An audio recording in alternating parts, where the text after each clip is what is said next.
c'est de la vérification, c'est du contrôle. Ok. Moi, ce que je fais, c'est de l'entrepreneuriat. On a eu notre inauguration le 20 février 2020 et le 15 mars, premier confinement. Tu apprends à quelqu'un à faire un gâteau, il va faire des gâteaux chez lui, il va faire plaisir à des gens autour de lui, et tu vois, c'est ça.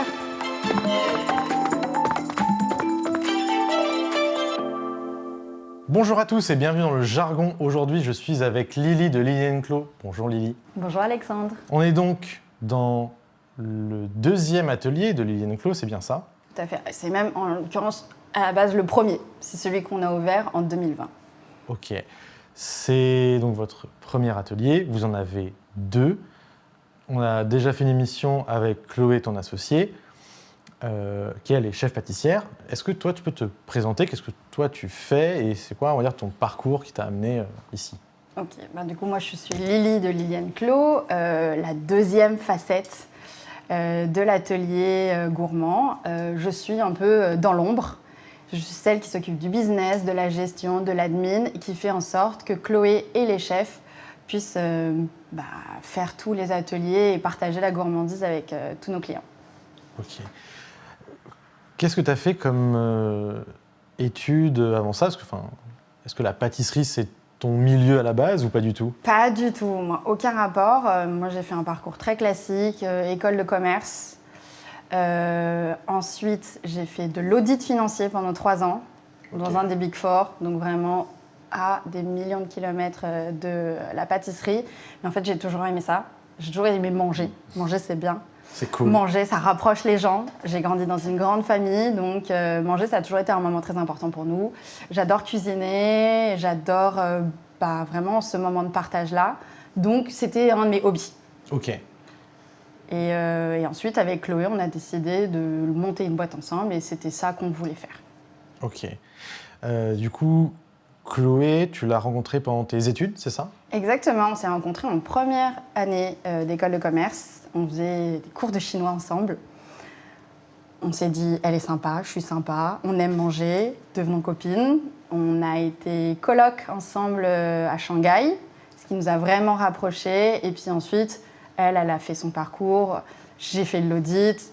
On s'est plus ou moins vus, avec nos calendriers très chargés, mais à chaque fois qu'on se retrouvait, c'était vraiment qu'est-ce que tu as testé comme resto, qu'est-ce que tu as testé comme recette.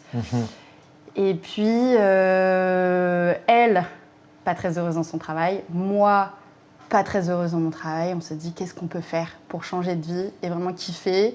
Et donc, on a créé Lily & Clo pour ça. Ok.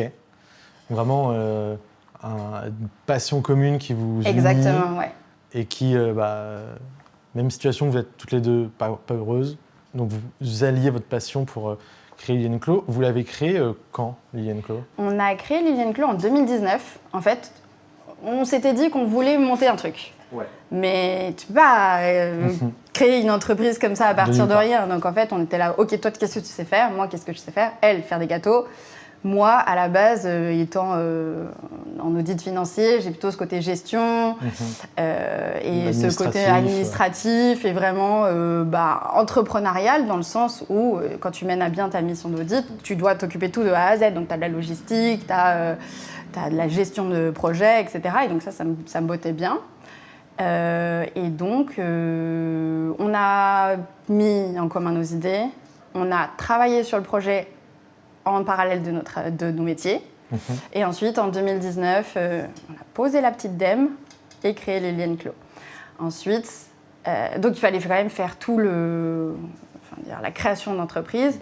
Et ce premier lieu au 60 rue de Cléry, on l'a ouvert en février 2020. Février 2020, juste avant le Covid. Février 2020, cette fameuse année 2020. On a eu notre inauguration le 20 février 2020 et le 15 mars, premier confinement. Donc, excellent timing. Ouais, ce qui passe que vous faites des ateliers, donc des gens en présentiel, sur place, en nombre, c'est-à-dire tout ce qui a été interdit pendant à peu près... Ah oui, le non-essentiel, tu vois. Voilà. C'était ça. Nous, on était pile dans le non-essentiel. Donc, manger, kiffer, se retrouver dans un endroit fermé où on manipule de la bouffe. Voilà. Un peu. Mais du coup, est-ce que vous avez... Parce qu'après, il y a eu les déconfinements, reconfinements. C'était très difficile. Vous avez été fermé jusqu'à la fin, jusqu'à quel moment que vous avez été coincé? En fait, nous, on a rouvert en même temps que les restaurants. Ok. Ouais, bon. Non essentiel. Ok, je vois. Bon, au moins, un restaurant, tout le monde voit à peu près les timings où c'est fermé, le timing où c'est ouvert. Exactement. Et en plus, surtout qu'en fait, aujourd'hui, on donne des cours de pâtisserie pour le grand public, donc le Parisien, les enfants. On fait aussi pour les touristes et pour les team building, les entreprises qui veulent se retrouver autour d'un bon repas. Mais en fait, à la base, Liliane Clos, quand on a imaginé le concept en 2018-2019, c'était de donner des cours de pâtisserie française aux touristes chinois. Ok. Rappelons-nous, on s'était retrouvés en cours de chinois ensemble. Chloé, elle a décidé comme ça un jour de se dire « Ok, ma LV2 c'est chinois, moi je suis chinoise donc je parle chinois ». Et on trouvait ça hyper sympa que elle, française, donne des cours de pâtisserie chinoise, des cours de pâtisserie française aux touristes chinois. Oui. Et moi, chinoise, parlant très bien français, je le vende au public chinois. Et en fait, c'est une niche de 2 millions de visiteurs par an, en fait, pré-Covid. Ok. Et quand on a ouvert en février 2020, le Covid était déjà en Chine. Donc en fait, quand on a ouvert, on savait déjà que c'était mort. Ouais, donc même avant l'ouverture, vous saviez que votre plan allait tomber entre guillemets à l'eau. Exactement. Et donc ça faisait 1 an et demi qu'on travaillait sur le projet, qu'on avait monté des business plans, qu'on avait mis des réseaux sociaux chinois et tout ça, pour que ça marche pas. Ouais. Après, l'avantage, nous en fait, la force de Liliane Clos, c'est qu'on sait très bien rebondir. En vrai, des gourmands, il y a des gourmands partout dans le monde. Oui, voilà. Donc, en fait, on n'a pas de gourmands chinois, mais on a des gourmands français, on a des gourmands américains. Qui peut le plus, peut le moins, quoi. Ouais, disons que l'avantage de la pâtisserie française, c'est comme c'est la meilleure du monde. Je suis tout à fait d'accord avec ça. Bon, il n'y a pas que les Chinois qui sont intéressés, tout le monde l'est, donc vous pouvez vous réorienter. Du coup, vous avez quand même une histoire avec la Chine. Vous avez été à Shanghai, donc je pense. Oui. On avait en fait cette base qui faisait qu'on se tournait vers ce marché-là. Aujourd'hui, le monde a changé, le tourisme chinois a changé, et de toute façon, ça fait 6 ans maintenant. C'est un peu. Ouais, c'est même pas un truc qui est revenu après. Je veux dire, pas exactement. Il y a vraiment des choses qui ont changé complètement après. Okay. Après, en fait, nous à la base, l'ADN, c'était de partager la gourmandise, c'est de montrer en fait au public que c'est pas si compliqué de ça, faire un beau fraisier. Il faut juste avoir 2-3 trucs et astuces. En fait, la cuisine, tout le monde se dit, je peux arriver dans une cuisine et me faire des pâtes. Tu vas survivre. Ouais. Une personne qui arrive dans une cuisine et qui dit, ok, il faut que je fasse une pièce montée de choux. Terreur, absolue terreur. Je vais pas commenter, mais. Ah non, je panique, je pense. Voilà. Et en fait, c'est pas si compliqué. Nous, par exemple, nos cours de choux, c'est 2 heures. Ok. Et à la fin, tu sais faire une chute des choux. Donc, une montagne de choux, c'est juste. Tu fais une montagne après.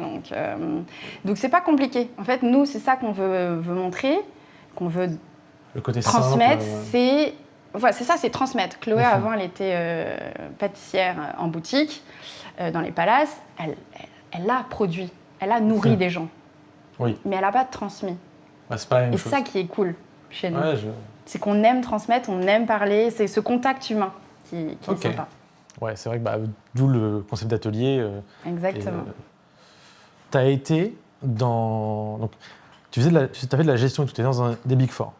Ouais. Mais tu fais quand même toujours de la compta de l'administratif. Oui. Donc, qu'est-ce qui te.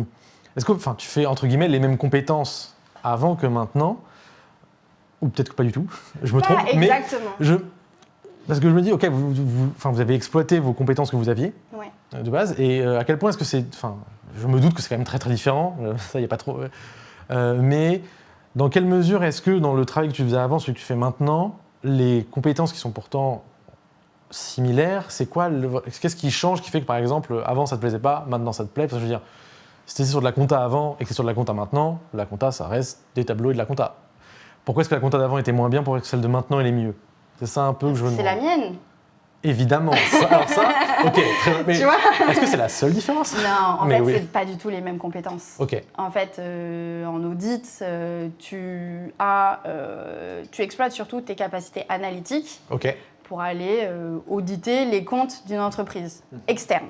Ok. Donc, tu vas chez des gens, tu demandes leur compte et ensuite tu vas challenger, vérifier que tout est bon et tout ça. C'est de la vérification, c'est du contrôle. Ok. Moi, ce que je fais, c'est de l'entrepreneuriat. Oui. J'ai le côté gestion de l'entrepreneuriat, mais parce que c'était dans ma sacoche de compétences. Ça aurait pu être Chloé. Je donne aussi des cours, parfois j'anime aussi. C'est juste que il faut bien que quelqu'un s'en occupe. Oui. Et je fais de l'entrepreneuriat dans le sens où, par exemple, hier, j'ai passé toute la soirée à préparer toute la logistique pour un événement de 40 personnes qui se produit aujourd'hui. Oui, donc même si tu as de la partie compta, ce n'est pas C'est- tout ton travail, ni Voilà, tout ton c'est horizon. minime. C'est la partie pas drôle du métier. Mais tu vois, l'entrepreneuriat, c'est ouvrir les deux lieux, par exemple. Tu vois, Ouais. donc imaginer le concept, créer les recettes avec Chloé. Le contrôle qualité des pâtisseries, je t'avoue, c'est une facette du métier que j'aime bien. Ok. Donc goûter, être sûr que c'est bon tout le temps. Là, je pense que c'est la bonne partie du métier. Ça, c'est la bonne partie du métier, mais aussi, tu vois, genre venir voir les clients. Moi, je m'occupe aussi, surtout, essentiellement du commercial. Donc, Ok. ça veut dire m'occuper du site internet pour vendre les cours, Mhm. être en contact avec les clients, ceux qui ont des questions sur est-ce que telle personne, elle peut venir, elle est en situation de handicap, est-ce qu'on peut s'adapter, ou alors je suis allergique au gluten, qu'est-ce qu'on peut faire. Ou avec les team building, là, c'est quasiment du sur-mesure, en fait. Nous, on a notre brochure, mais il faut bien que quelqu'un réponde aux clients, Oui. fasse le devis, l'organise, briefe les chefs sur telle ou telle situation. Donc, c'est surtout du commercial que je fais. Ok. La compta, c'est vraiment le tout petit truc. Ouais. Pas drôle à la fin du mois. Ok. Ouais. Donc vraiment, Oui. tu passes d'un 100% de ton temps de travail sur la compta à genre un 10% qui du coup, Oui. mais tes compétences du coup font que te permettent de faire ça plus facilement et de gérer Exactement. tout le Je reste. suis plus à l'aise sur un tableau Excel Oui. que nos chefs. Ça, c'est sûr. Je vois très bien le genre. Ok. Mais ce qui fait que, en fait, au quotidien, Mhm.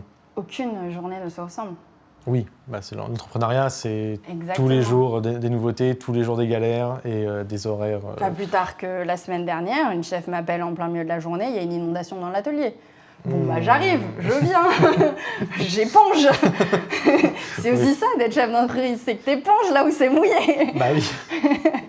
Et puis tu prépares les boîtes de chocolat, et puis le lendemain, j'ai rien fait parce que j'avais pas envie. Enfin, c'est ça, cette flexibilité, enfin, tu fais tout Ouais. le temps. Ok.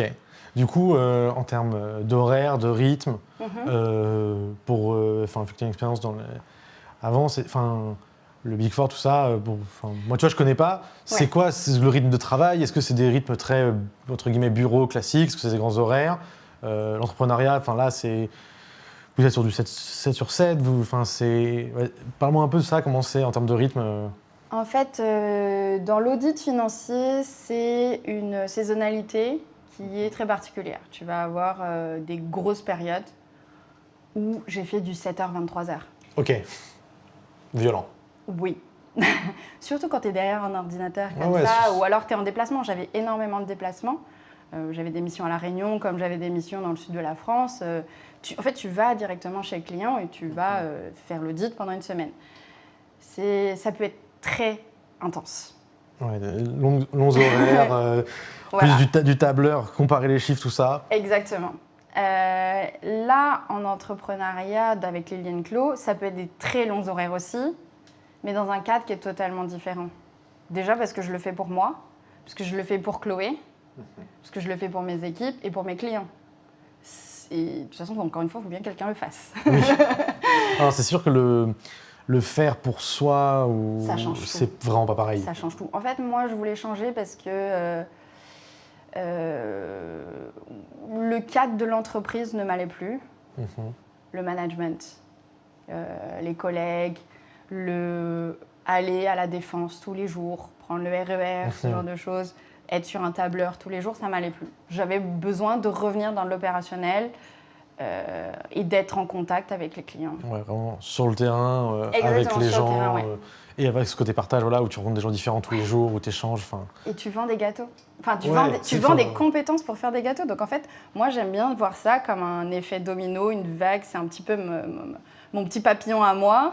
Ouais. Où tu apprends à quelqu'un à faire un gâteau, il va faire des gâteaux chez lui, il va faire plaisir à des gens autour de lui. Et, tu vois, c'est ça. Alors que dans l'audit financier, bon, tu vas vérifier les comptes. Ok, tout est cool, personne n'a d'amende. À la fin de la journée, t'as fait quoi? Oui, c'est quoi l'impact sur l'humanité? Ouais, non, mais je vois que. Tu vois je suis assez d'accord. Je pense que l'impact de savoir faire des gâteaux est plus plus intéressant que celui d'avoir... Il en faut. Oui, il en faut. Sinon, il y a des fraudes tout le temps. Oui. Vraiment, à l'échelle de la société, l'audit est très important. Il ne faut pas dénigrer le métier. Oui.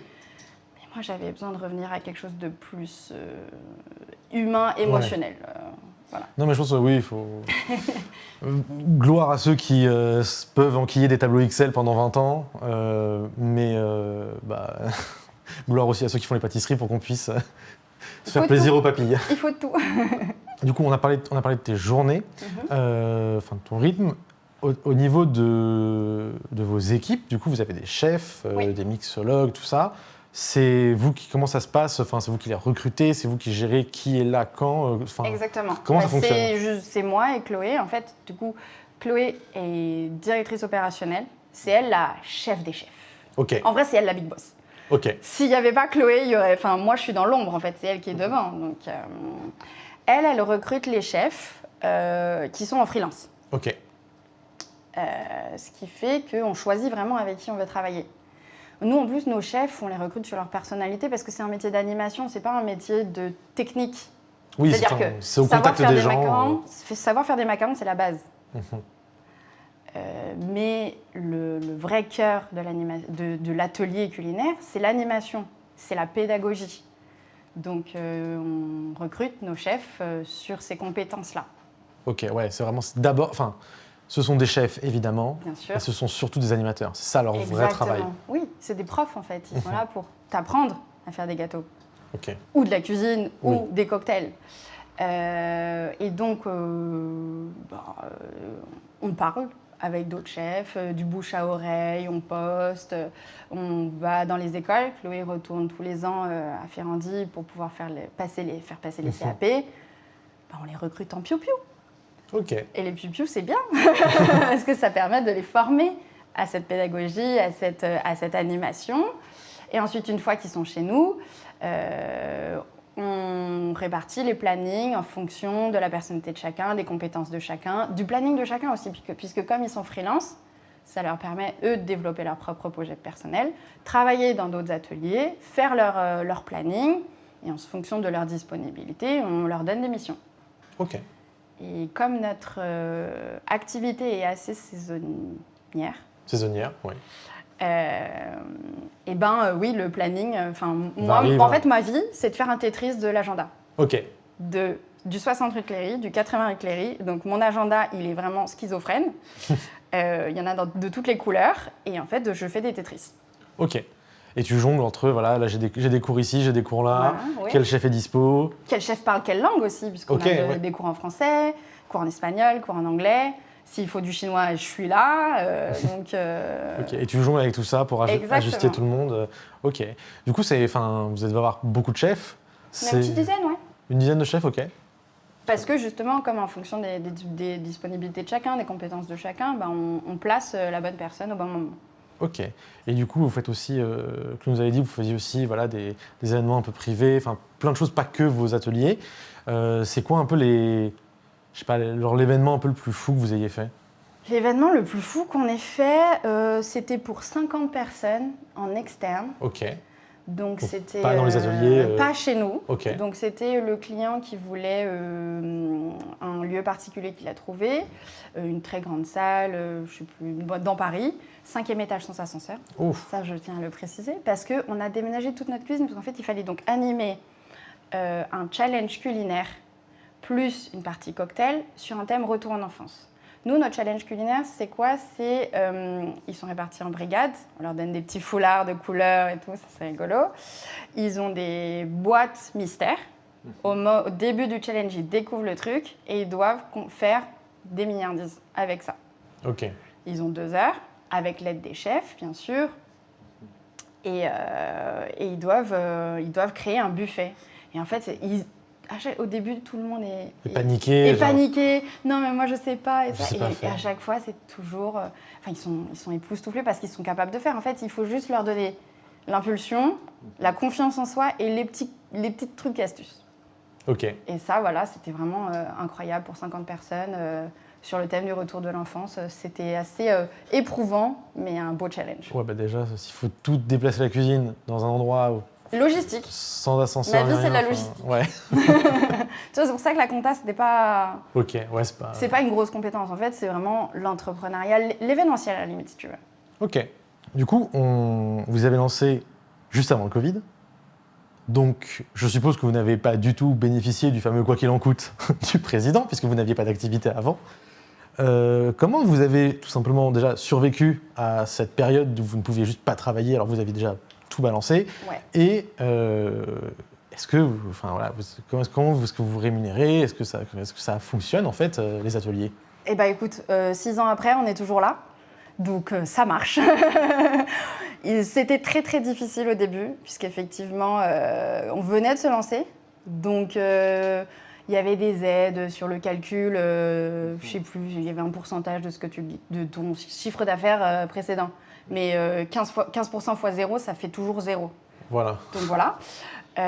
Donc au début, on ne s'est pas payé pendant très longtemps. Ok. Parce qu'en fait, on a été un peu traumatisés de ça. En Ok, mode ouais. genre, on se lance, on n'a signé rien du tout et on ferme pendant... ça avait duré combien de temps 3 confinements, donc Ouais, au moins 6 mois. Presque 2 ans, je crois qu'on a eu Oui, avec alors les de va et allers-retours. de vient, oui, oui. Mais il y a eu, le début, c'était 2 ou 3 mois fermés tout court. Exactement. Celui-là, on a pleuré pendant 3 mois. Ok. C'était difficile. Après, moi, mon mec est dans la restauration. Donc, en fait, moi, je l'ai vu pendant 3 mois. Donc, ça, c'était cool. Heureusement. Okay. Mais, tu vois, te dire, genre, tu crées un business, tu l'ouvres et tu le fermes tout de suite. Donc, tu ne te payes pas. De toute façon, entrepreneur, sur la liste des priorités de l'argent, t'es dernier. Toujours. Même tu payes d'abord tes frais, tes charges. Exactement, tes frais, tes charges, les salariés, le loyer, etc. Par rapport à plein de business, par rapport au restaurant et tout ça, justement, ça a été un avantage qu'on venait de se lancer. On n'avait pas de charges, on n'avait pas de salariés. Oui. On venait de se lancer, donc en fait, notre proprio, il nous a dit allez, cadeau. 3 premiers mois. Voilà. Lui aussi, il n'a pas non plus envie de se retrouver avec genre, j'ai loué à des gens et. Oui, il allait pas nous. Ils vont fermer alors qu'ils n'ont pas commencé non, et voilà. que de toute façon, c'est la merde, donc je ne vais pas relouer à quelqu'un d'autre. Financièrement, c'était très difficile au début. Et quand je te disais, par exemple, tout à l'heure que Liliane Clos sait rebondir, c'est-à-dire qu'on a tout fait. On a fait du traiteur, on a fait de la garde d'enfants. Ok, ah oui, vraiment. Tout. Oui, oui. Ah oui, au début, sortie de Covid, on s'est dit, les parents doivent aller retourner travailler et l'école n'était pas encore ouverte. Okay. Il y a eu 2-3 mois, là, comme ça, où on ne savait pas comment faire. Donc, en fait, il fallait... on a fait des stages pour les enfants. Trop cool, hein. De 9h à 16h, ils faisaient un cours de cuisine pour faire le midi et un cours de pâtisserie pour faire le goûter. Ok. C'est trop cool pour eux. Nous, ça nous a tués. Mais il y avait de l'argent qui rentrait. Donc, bref, on a tout fait. Ok. Et nous, on a commencé à se payer 2023. Donc, okay. On a dû tenir 3 ans. 3 ans avant de pouvoir... Voilà, sur nos économies, nos familles, nos mecs. Parce qu'il fallait rembourser l'emprunt, il fallait payer le loyer, etc. Aujourd'hui, ça se passe très bien. On a ouvert un 2e établissement, on a une dizaine de chefs.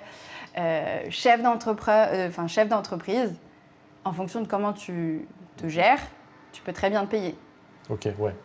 Comme tu peux te dire, j'économise encore pour pouvoir réinvestir, voilà. Faire avoir de la trésor et tout ça. Aujourd'hui, moi, je me paye 48K. Ok. Voilà. Ce qui est confortable. C'est bien.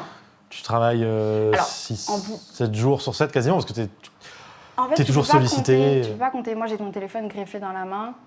Ouais, dès qu'il y a un truc, il y a un truc, quoi. Ouais, t'as pas de pause, tu peux... T'as pas de pause. Mais, alors, tu vois, tout à fait transparente, en audit, mon salaire d'entrée, sortie d'école, 35K. Ok. C'est bien. Quand t'es junior, ah oui, tu sais rien faire. Tu débutes, c'est super bien. C'est super bien, tu vois. C'est incroyable. Aujourd'hui, j'ai des copines qui ont commencé en même temps que moi, qui sont à 110K. Ok. Ouais, et qui du coup, elles sont quoi 10 ans d'expérience maintenant? Ouais, plus, ouais. Attends, je suis pas si vieille que ça, mais... Ah non, mais ça fait 6 ans que Liliane Clos, t'as fait 2-3 ans. J'ai fait 2-3 ans, ouais, presque. Mais j'aurais pu gagner des 1000 et des 100. Mais 48K, je trouve ça bien. Tu peux vivre normalement. Je peux vivre normalement. Et en fait, je fais ça pour le kiff aussi. là, on n'est qu'au début de Liliane Clos, entre guillemets. Ça fait 6 ans, mais on a encore plein de possibilités et on viendra ce que pourra, tu vois. C'est l'avantage, on va dire, de l'entrepreneuriat, c'est que le début est dur, mais si ça marche, en fait, tous tes résultats positifs, exactement, in fine, te reviennent. Sachant, comme je te disais tout à l'heure, on est un peu trauma, nous, de notre lancement, donc on est plutôt... prudent. On est, la petite fourmi qui met de côté, tu vois, et qui travaille dur et qui prépare l'hiver. Ouais, je vois. Moi, je pense que c'est aussi comme vous avez un travail qui est saisonnier, je suppose que toutes les entreprises qui ont un rythme plutôt saisonnier, elles prennent l'habitude d'économiser parce qu'elles savent que là où c'est l'abondance, derrière vient la période on va dire hivernale où il n'y a pas de travail, pas d'argent, les mêmes charges et qu'il faut encaisser, quoi. Ouais, c'est ça. Ok. Vous avez choisi votre mode de vie, votre rythme, travailler ensemble, mais est-ce que vous choisissez aussi les gens avec qui vous travaillez? On choisit tout à fait avec qui on bosse, dans le choix de nos chefs, dans le choix d'avoir collaboré avec Chloé. Avec Chloé, on se dit tout le temps, mais c'est ouf qu'on se soit trouvés parce que vraiment, on est copines et on est associés. Et en fait, quand tu es associé, il faut vraiment que tu sois 1000% confiance. Ouais, c'est pire qu'un couple. C'est pire qu'un couple. Regarde, on a signé Liliane Clos, on a créé une entreprise. Une entreprise, ça a une durée de vie légale au début de 99 ans. Est-ce que tu peux te dire que tu signes pour 99 ans quand tu te maries avec quelqu'un? Non, parce que généralement, ce sera fini avant. Voilà, alors que l'entreprise, elle garde les valeurs, elle garde son identité même après, quoi. Ouais, c'est ça. Normalement, si l'entreprise marche, oui. Mais oui, c'est 100%. C'est quoi les avantages de ton métier? Tu dirais les trucs où tu te dis genre, ah putain, c'est trop cool. Au-delà de travailler avec ta meilleure amie, c'est au-delà drôle. du cadre. Le côté drôle, c'est ça? C'est drôle, c'est varié et c'est libre. Ok. C'est drôle parce que comme on vend des choses drôles, c'est plus facile. Si je vendais des cercueils, ça serait moins drôle, tu vois. Ouais. Donc le contact avec les clients, il est beaucoup plus sympa. Tu vois, par exemple, je rigole souvent devant mes mails. Un mail où on vend des cartes cadeaux. Ok. Sur les cartes cadeaux, il y a des messages. Et donc les gens donnent ces cadeaux. Et le message qui m'a fait le plus rire, c'était « Apprends bien, s'il te plaît ». J'adore. Bah oui, en fait, oui. Va apprendre à faire des gâteaux et va faire des gâteaux à la personne qui t'a appris ça, enfin qui t'a donné ce cadeau. C'est génial, c'est drôle. Les moments avec les clients sont drôles. Et en fait, bien sûr, il y a des côtés pas rigolos, l'inondation. Mais ouais, ça c'est l'entrepreneuriat. C'est l'entrepreneuriat. C'est la vie. Oui, voilà, c'est la vie. Vraiment, la plupart du temps, on retient que les bons souvenirs. C'est varié. Comme tu disais, je me lève le matin, je ne sais pas ce qui va se passer. Ouais. C'est-à-dire que je me lève le matin, je regarde mon agenda, je sais qu'il y a tel cours. Mais comme c'est des cours qui sont à la demande, où j'ai du team building, du machin, en fait, ça change tout le temps. Et c'est libre, dans le sens où, comme moi, je ne suis pas dans l'opérationnel pur, je ne suis pas ici. Il y a 15 jours, j'étais chez ma sœur à Hong Kong et je travaillais. Ok. Ouais. J'avais mon ordinateur. Le kiff. Le téléphone, ok, tel ou tel chef, tu vas là, tu prépares ci, attention à là. Le devis, je le fais, je l'envoie, mais j'étais à Hong Kong. Le kiff, quoi. C'est cool. Bah ouais. Et ça, j'aurais jamais pu le faire en audit. Ouais, non. Ou tu as des réunions clients, tu as une vraie présentielle, tu as des comptes à rendre. Ouais. Là, j'ai des comptes à rendre à Chloé. C'est vraiment pas pareil. C'est vraiment pas pareil. Et voilà, ça l'avantage.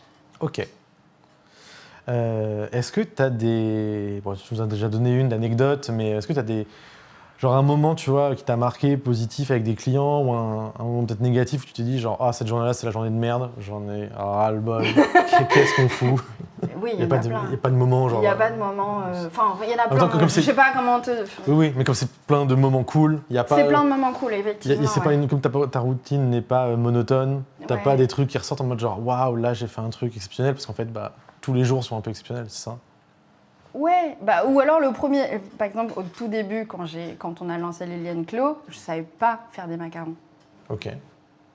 parce que j'en faisais, enfin, je cuisine chez moi, je pâtisse chez moi, mais des trucs simples. Je n'ai pas eu de formation purement à l'école, comme Chloé, à faire de la pâtisserie traditionnelle française. Donc, au tout début, elle me forme à faire des macarons. Et en fait, quand tu apprends à chaque fois une nouvelle recette, c'est trop cool. On développe des nouvelles recettes ensemble, tu vois. Genre, développer le format mixologie, c'est hyper rigolo. J'invente des jeux. On a un format de team building où ça s'appelle la recette mystère et les gens, ils doivent faire un puzzle. Ok. Ils arrivent, ils sont en équipe, on leur donne des espèces de bandeaux. Ils doivent faire le puzzle en un temps donné et ensuite, ils découvrent la recette qu'ils doivent réaliser. Okay. Et donc, ils suivent la recette en reproduisant exactement ce que la chef a fait. Et en fait, je passe mon temps à inventer des trucs comme ça. Ok, trop bien. C'est drôle. Ouais, c'est... Je sais pas, c'est positif, tu vois. C'est grave. Enfin, c'est fun. Et le négatif, c'était les 3 ans de Covid. Voilà. Ouais. Bon, au moins, c'est un c'est passé. Ouais, et puis c'est un négatif où je pense que tout le monde... On était tous dans le négatif. A un lien avec ce négatif-là, quoi. Ouais. Ok. Parce que Chloé a parlé du fait que vous aviez fait des ateliers pour Emily in Paris. Oui. Comment est-ce que vous vous retrouvez là-dedans ? Comment est-ce que tu te retrouves à faire un truc comme ça ? À devenir l'atelier officiel de la série Emily in Paris. Comment est-ce que c'est... Ça nous est un peu tombé dessus, j'avoue. En fait, on travaille avec des agences. Nous, sur le tourisme, on travaille qu'en B2B. Ok. On travaille avec des agences qui planifient les voyages des très, très riches touristes qui viennent ici. Et Emily Paris, en fait, c'est via une agence qui, elle, a la licence officielle. Ils ont ouvert avec un autre établissement à Paris au début de leur lancement et ça ne s'est pas très bien passé. Ok. Et ils se sont dit, ok, on est dans la panade, il va falloir qu'on trouve un autre endroit parce que les ateliers sont déjà vendus. Et en fait, ils ont cherché sur Internet, ils se sont dit, elles ont l'air sympas. Okay. On va se mettre en contact avec elles et on essaye, on essaye, on y va. Et en fait, nous, comme on fait ça pour le kiff, à chaque fois qu'il y a un projet qu'on trouve cool, on y va. Et on met les pieds à l'étrier et on essaye de tout. Par exemple, le 80, la décoration, la mise en place a été un peu pensée aussi pour ça. Okay. Parce que c'était un peu concomitant. Donc, on a créé les formats atelier macaron Emily in Paris et les ateliers croissants Emily in Paris. Et là, on est en train de créer un nouveau format qui s'appelle le French Apéro avec Emily in Paris. Tu vois. Donc, trop bien. C'est ça. Donc c'est vraiment juste le hasard qui... Le hasard et puis la bonne réputation sur Internet, je dirais. Ouais. Parce qu'on est quand même assez bien noté sur Google. On a des super avis grâce à nos super clients, ce qui amène, en fait, le bien amène le bien. Donc. Vous avez 2 ateliers, celui-ci donc au 60 et un autre au 80. Comment ça s'est passé en fait pour avoir est-ce que c'est volontaire d'avoir 2 lieux proches, est-ce que c'était juste le hasard de l'opportunité ? Comment ça s'est passé en fait ?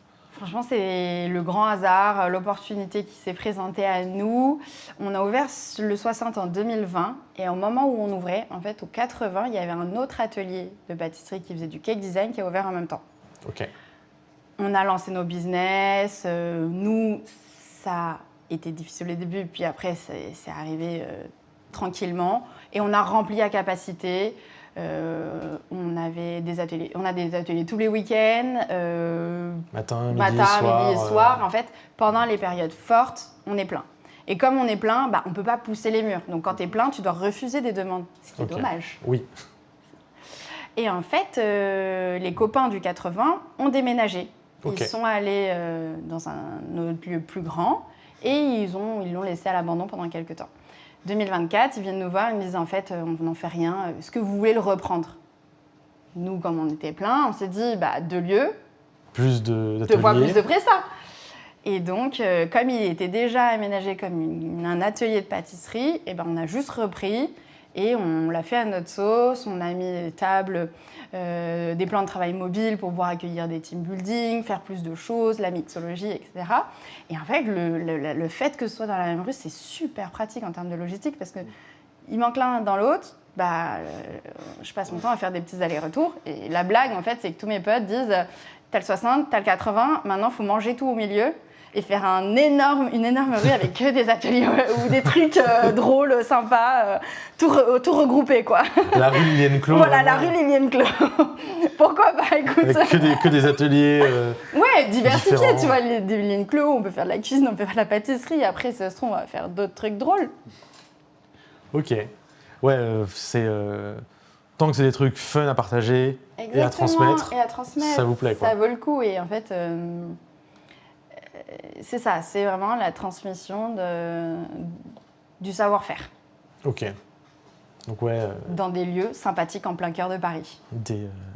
demain des ateliers de je sais pas, de couture, de n'importe quoi, n'importe quel truc qui en fait, n'importe quel truc qui est fun à partager, à faire. Faut revenir aux vrais skills en fait. Ouais. Ok, je vois. Ok. Parce qu'il y a un terme de jargon qui est, c'est un espèce de terme technique ou quoi, un truc où tous les gens ils sont mais de quoi tu parles, et qu'à chaque fois vous l'expliquez un peu à chaque fois, et du coup c'est marrant parce que c'est pas non plus un truc si compliqué, mais juste les gens ils savent pas ce que c'est. La maryse. Ah, c'est quoi la maryse? La maryse, c'est une spatule Ok. qui est un peu molle au bout. Pour oui, pour pour racler. étaler. Ouais. Ils l'appellent tout le temps la Marie-Louise. Je sais pas pourquoi. Ok. Je sais pas, ils savent pas ce que c'est une maryse, c'est une spatule en fait. Et donc quand on le dit, ils disent Marie-Louise, je sais pas Ok. pourquoi ils inventent ça. Mais en fait, c'est pas un mot compliqué. Après justement, nous, tu vois, la cuisine, c'est une cuisine de maison géante. On évite justement d'avoir du matériel trop spécifique qui serait un frein à reproduire la recette à la maison. Oui, on est... Tu veux. On sort dans une cuisine. On est dans une cuisine familiale, pas une cuisine de des restaurant. fours de maison, t'as une hotte, un cul de poule. Bon, le cul de poule ici, les gens ils trouvent ça marrant aussi. C'est un bol en inox. Ouais. Voilà. Je sais pas. J'ai pas plus de jargon que ça. Mais c'est ça quoi. Des fois, tu dis un cul de poule, je me dis c'est quoi un cul de poule? C'est un bol. C'est juste un bol en inox quoi. Et puis t'as un autre bol avec une autre forme qui s'appelle un cul de singe, mais c'est pas grave. Okay, c'est juste des noms d'animaux, des culs d'animaux pour les bols quoi. Je sais pas. Le gars qui a trouvé ça, le pâtissier qui a dit ça, je sais pas pourquoi il a dit ça. Et c'est comment dire, c'est plutôt comme vous avez des touristes, mais aussi des genre parisiens, des gens très locaux. C'est tout le monde qui réagit pareil, ou c'est par exemple genre que les touristes qui sont comme des oufs sur ce genre de termes? Non, tout le monde. Tout le monde, ouais. En fait, c'est pas normal d'appeler un bol un cul de poule. Oui, non mais ça. C'est le mot, le problème. C'est pas les gens. Je suis d'accord. Hein, le bol en inox, c'est le bol. Mais c'est des formes de bol différentes. C'est pour ça. Ok. Je sais pas ce qu'elle a dit Chloé sur cette réponse-là, mais. Bon, qu'il n'y avait pas tant vraiment de jargon, puisque comme vous expliquez tout, exactement. Vachement bien. On démocratise justement. Ouais, du coup, il n'y a pas ce truc de genre langage un peu fermé ou de. Ah oui, et aussi comme elle est vraiment dedans, elle se rend pas compte. Oui, mais c'est ça qui est marrant. Des fois, c'était quand John nous fait de la vidéo, on va dire des termes de vidéo improbables. Oui. Ou même en tant que. Mais du coup, toi, tu te rends pas compte que c'est bizarre. Voilà. Sauf quand les gens me disent de quoi tu parles. Moi, je suis vraiment le civil dans cette équipe de chefs. Tu vois, genre, moi, je suis là, genre, ah bon, on peut pas faire cette recette-là? Pourquoi? Il me fait, bah si. Enfin, tu vois, genre, c'est des chefs, donc en fait, ils ont leur recette, ils ont leur technique, ils sont formés pour. Ils sont câblés comme ça. Et moi, je suis câblée comme une bonne mère de famille, en mode genre, bah si. Enfin, je sais pas, tu fais comme à la maison, quoi. Ouais, voilà. Et non, ça marche pas comme ça. Bah écoute, merci beaucoup Lily de m'avoir reçu. Merci à toi. Merci pour cet échange, c'était vraiment hyper intéressant. Merci à tous de nous avoir regardés, c'était Le Jargon. On se dit à très bientôt. Salut. Salut.